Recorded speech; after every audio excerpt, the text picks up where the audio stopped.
আমি একটা কথা বুঝতে পারছি না বৌঠান, ওই বালকের কথা আপনি এমন কি পেলেন যে এতটা ভরসা করছেন? এপিসোডের শুরুতে আমরা দেখতে পাই রাজরানী ঘরের মধ্যে দাঁড়িয়ে বলছিল, তাহলে আমি কি সত্যি বাবা সন্ধান পাব না? কত জায়গায় তো বাবাকে খুঁজলাম, কিন্তু কোথাও পেলাম না। তাহলে বাবা কি আমার সেবা নিতে চান না? এদিকে মাথু এসে বলে, রাজরানী, আপনার খাবারের ব্যবস্থা করা হয়েছে, আপনি চলুন।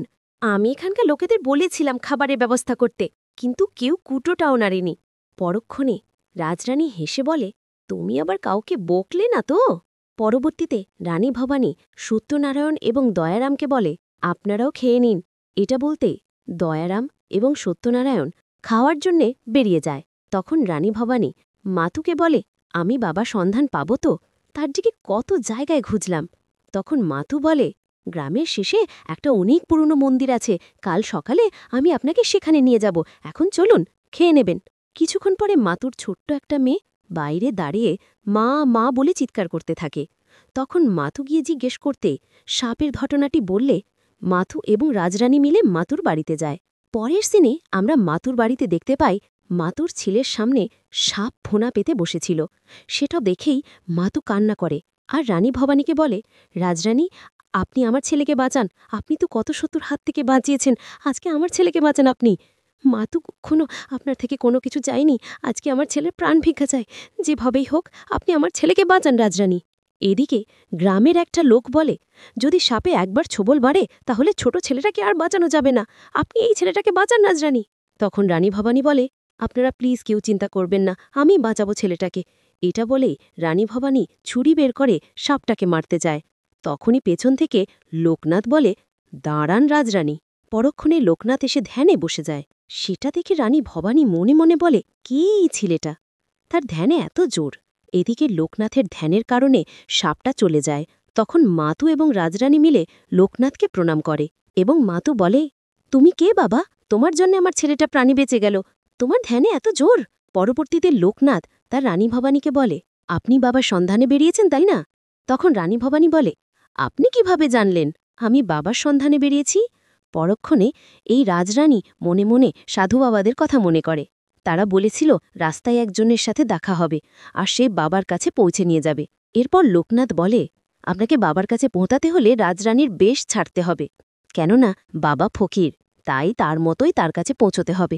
তখন রানী ভবানী বলে, আমি তাহলে সেটাই করব, আমি আপনার সাথে যাব, রাজরানী বেশ ছেড়ে দেব।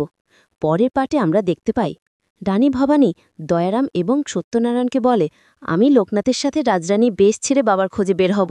তখন সত্যনারায়ণ বলে, ওই ছোট্ট ছেলেটার মধ্যে আপনি কি এমন দেখলেন যে তার কথায় এত বড় সিদ্ধান্ত নিলেন? তাছাড়া এটা তো কারো চক্রান্তরও হতে পারে, কেউ হয়তো আপনাকে ফাঁসাচ্ছে। এদিকে দয়ারাম, আপনি নাটোরের রাজরানী, সেটা কি ভুলে যাচ্ছেন? তখন রানী ভবানী বলে, আমি ভুলে যাচ্ছি না আমি নাটোরের রাজরানী, কিন্তু আমি যার খোঁজে বেরিয়েছি তার সন্ধান না পেয়ে কীভাবে ফিরে যাই বলুন তো? আমি নাটোরে ফিরব না, আবার ফিরব, তবে বাবার সন্ধান পেয়ে। অপরদিকে মাতু এসে বলে, দেওয়ানমশাই, আপনি কোনো চিন্তা করবেন না, আমি তো সবসময় রাজরানীর সাথে সাথে থাকব। পরক্ষণে রানী ভবানী বলে, না মাতু দিদি, আমি লোকনাথের সাথে একাই যাব, তোমার যেতে হবে না। পরক্ষণে সত্যনারায়ণ বলে, আপনার মধ্যে কেউ একজন বেড়ে উঠছে, তার জন্য হলেও আপনাকে সাবধানে থাকতে হবে। শেষ সিনে আমরা দেখতে পাই রানী ভবানী লোকনাথের সাথে যাওয়ার জন্য প্রস্তুত হয়। সেখানে সত্যনারায়ণ বলে, খুব সাবধানে থাকবেন বোঠান। এদিকে মাতু লোকনাথকে বলে, আমাদের রাজরানী কিন্তু মা হতে চলেছে, একটু দেখে শুনে রাখবেন। তখন লোকনাথ বলে, ওখানে আর কেউ যাবে না, শুধু আমি আর রাজরানী যাব। এটা বলেই রানী ভবানী এবং লোকনাথ বাবার সন্ধানে বের হয়। পরবর্তীতে দয়ারাম বলে, আমি মহলে ফিরে রঘুরাজাকে কি উত্তর দেব? অন্যদিকে আমরা দেখতে পাই রানী ভবানী এবং লোকনাথ জঙ্গলের মধ্য দিয়ে বাবার খোঁজে বের হয়। কিছু দূর যাওয়ার পরে মাটিতে কিছু বেলপাতা জড়ো করা ছিল। সেটা দেখেই রানী ভবানী বলে, এ কি লোকনাথ, এখানে এত বেলপাতা কেন? তখন লোকনাথ বলে, আপনি কোনো চিন্তা করবেন না রাজরানী, আপনি সামনের দিকে এগোতে থাকুন। পরবর্তীতে রানী ভবানী বেলপাতার কাছে গিয়ে বেলপাতাগুলো সরাতে থাকে। এদিকে লোকনাথ হাঁটু গেড়ে বসে পড়ে। এরপর রানী ভবানী বেলপাতাগুলো সরাতেই ছোট ছোট মাটি দেখতে পায়। তখন লোকনাথ বলে, বাবার সন্ধান পাওয়া কি এত সস্তা? আপনি খুঁজতে থাকুন রাজরানী। লোকনাথের কথা শুনে রাজরানী মাটি খুঁড়তে খুঁড়তে বাবারূপী শিব পাথরকে খুঁজে পেতেই লোকনাথ বলে, বাবা আপনার মনের পূর্ণবাসনা পূরণ করেছে, এবার আপনি তুলে কাঁধে নিন। আপনার বাড়িতে বাবাকে আশ্রয় দেবেন তো রাজরানী? তখন রানী ভবানী বলে, তাকে আশ্রয় দেবই তো তার সন্ধানে বেরিয়েছি।